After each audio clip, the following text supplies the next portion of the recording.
Продолжаем эфир телеканала новостями к этому часу и коротко о главных темах. Студентов среднеобразовательных учреждений в районах начали переводить на очный формат обучения. В Алекминске открылась выставка, центральной темой которой стала эвенкийская культура.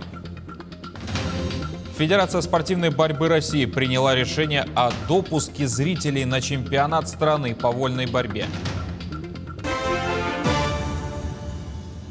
59 новых случаев коронавирусной инфекции выявили в Якутии за минувшие сутки. В Якутске 23 случая, Мирнинский район 7, Аймеконский 6. Нерюнгринский 5, Тампонский 4, Алданский, Среднеколымский по 3. Еще в 7 районах по 1 и 2 заболевших. За сутки лаборатории региона провели свыше 1500 исследований на COVID-19. Уважаемые жители Республики Саха-Якутия, сейчас пришло время тогда, когда мы начинаем болеть ОРВИ. И, соответственно, особое внимание должно быть именно к этому заболеванию. В связи с этим медицинские организации готовы в любой момент выехать по вашему вызову, поэтому при выявлении признаков ОРВИ, соответственно, сразу просим вызывать участковых врачей по месту вашего жительства.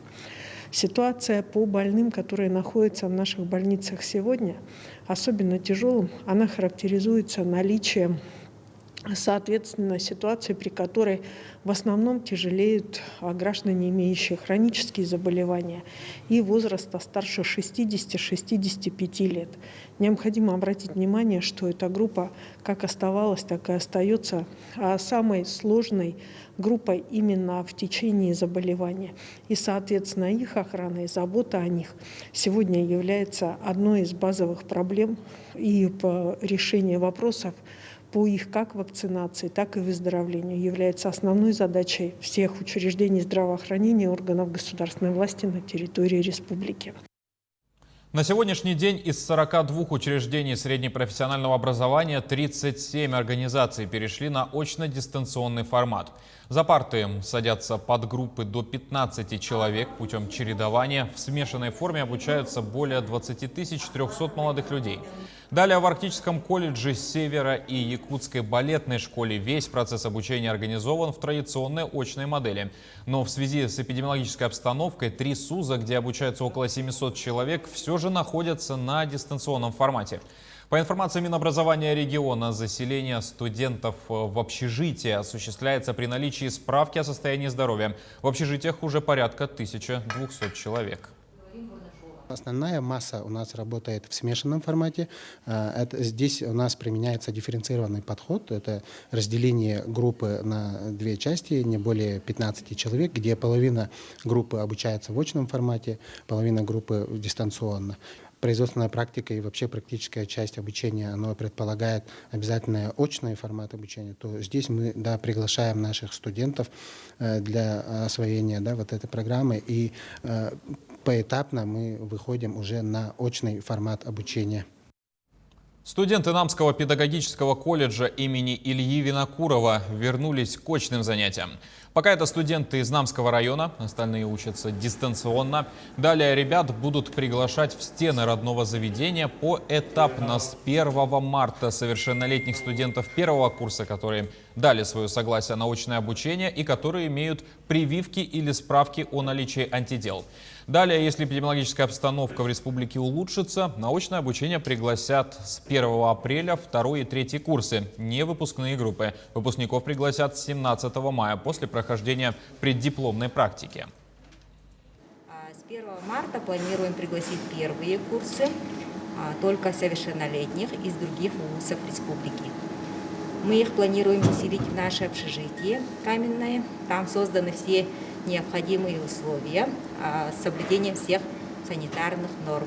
Всем студентам, которые желают заселиться в наше общежитие, мы рекомендуем сдать анализ на наличие антител ИФА или же получить вакцинацию. В Центр подготовки кадров «Алроса» прибыл зарубежный специалист. Чему он научил управленцев алмазной компании и как организована работа центра. Материал нашей коллеги Анны Брянской. Вы не найдете меня в кабинете или в конференц-зале. В рабочее время я предпочитаю быть на производстве.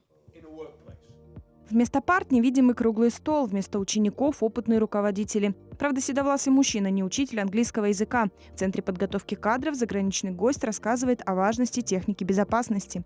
И таких встреч в ЦПК за год может быть больше 1000.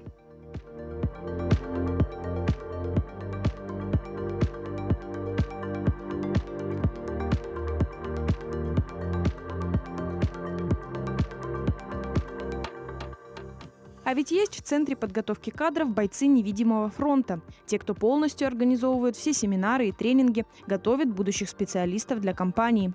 Валерия Холод уже в 3-м поколении ведущий специалист учебного центра. Найти подходящих спикеров, подобрать тему – всему научила мама. Я видела, как мама работает в Центре подготовки кадров. Мне казалось, это жутко интересно, заниматься этой работой, организацией, общаться с людьми. Мне кажется, это интересно. И когда у меня предоставился шанс попробовать себя пройти на собеседование сюда, и у меня все получилось, я была очень рада, и сейчас мне не хотелось ничего изменить. Мама и по совместительству коллега Виктория Боднарчук находится в кабинете по соседству. Всю работу выполняют сообща. Родственные связи на работе не мешают, напротив, помогают. Виктория Викторовна делится 20-летним опытом с дочерью охотно, ведь это сейчас она организатор. Было время и сама преподавала по просьбе директора. В общем-то, я преподавала первую свою группу, когда он мне в моем молодом возрасте и без большого опыта, когда он меня отправил прочитать неделю проходчикам какой-то курс, которые сидели мужчины, и им там уже было... Для меня они были папы, может быть, где-то даже дедушки с большим опытом. Было страшно, но ничего, справилась. Производство семью Бондарчук сопровождает всю жизнь. Муж – шахтер, отец Виктории тоже с 3 наградами. Мама – горный инженер-строитель. По совместительству тоже когда-то читала лекции по технике безопасности в ЦПК. Героини признаются, ни на секунду не жалеют, что продолжили путь своей семьи. Анна Брянская, Алексей Меркулин, телеканал «Алмазный край». Почти 33 миллиона тонн грузов прошло через Северный морской путь в 2020 году, в том числе более 18 миллионов тонн сжиженного природного газа. Об этом сообщил полпред президента на Дальнем Востоке Юрий Трутнев. Он отметил, что за последние 5 лет грузопоток вырос почти в 5 раз. В начале этого года сделан еще один шаг по наращиванию навигации Северного морского пути. В ходе совещания генеральный директор ПАО «Совкомфлот» Игорь Парковидов также доложил Трутневу о ходе выполнения экспериментального кругового рейса газовоза «Крестов-де-Маржери». Впервые в истории крупнотоннажное грузовое судно осуществляет переход в восточном секторе Севморпути в феврале. Ведь традиционно транзитная навигация в восточном секторе Арктики завершается в ноябре и открывается в июле месяце.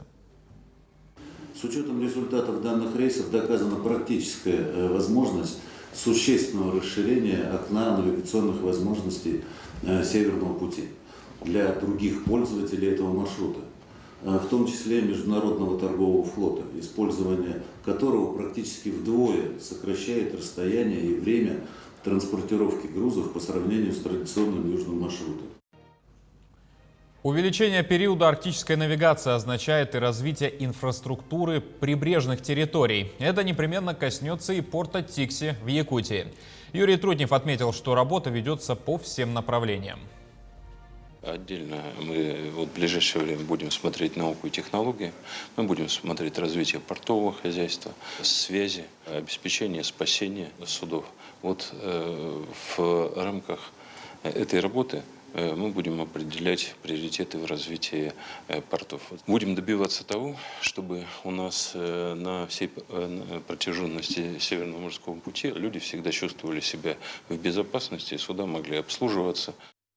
Реконструкцию аэропортового комплекса проведут в поселке Уснера Аймиконского района. Об этом сообщает пресс-служба глав госэкспертизы России. В проектной документации предусмотрены реконструкция и строительство взлетно-посадочной полосы и сопутствующих объектов.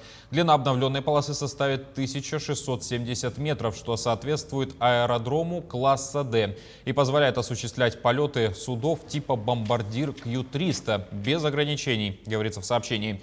План предусмотрен до 2024 года.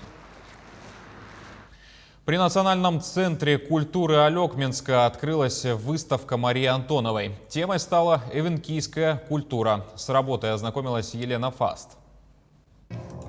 Культурное наследие, традиции Алекминского района – одни из самых богатых по количеству представителей. Многонациональность района наложила свой отпечаток на все.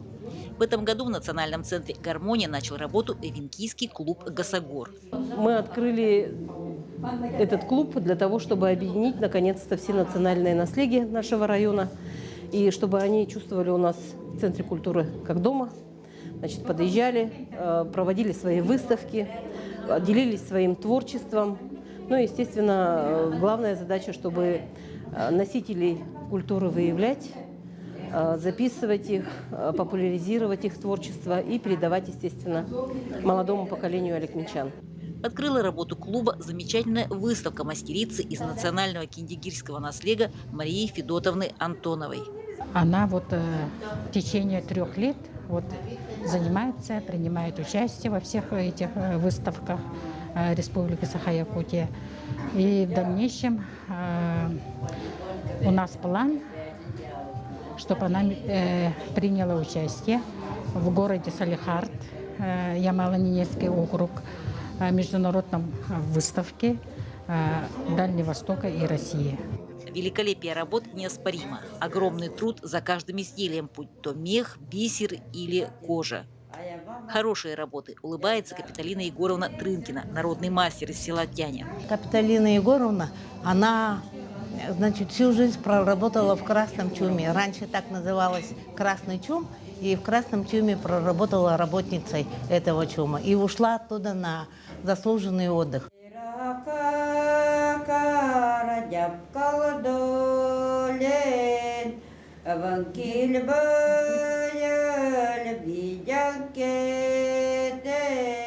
Работа с национальными наследиями будет продолжаться, уверена директор центра. Елена Фаст, Максим Копылов, Алекминск. Федерация спортивной борьбы России приняла решение о допуске зрителей на чемпионат страны по вольной борьбе, в котором примут участие и якутские спортсмены. Первый вице-президент Федерации Арсен Фадзаев отметил, что во время проведения соревнований будут введены масочный режим и социальное дистанцирование по требованиям Роспотребнадзора. На прошедшем чемпионате Дальнего Востока по вольной борьбе сборная команда Якутии выиграла 18 путевок на чемпионат России. Кроме того, еще у 4 якутских борцов имеется допуск к чемпионату в Улан-Удэ. На этом завершаем выпуск новостей, но далее вас ждет много актуальной информации. Не переключайтесь.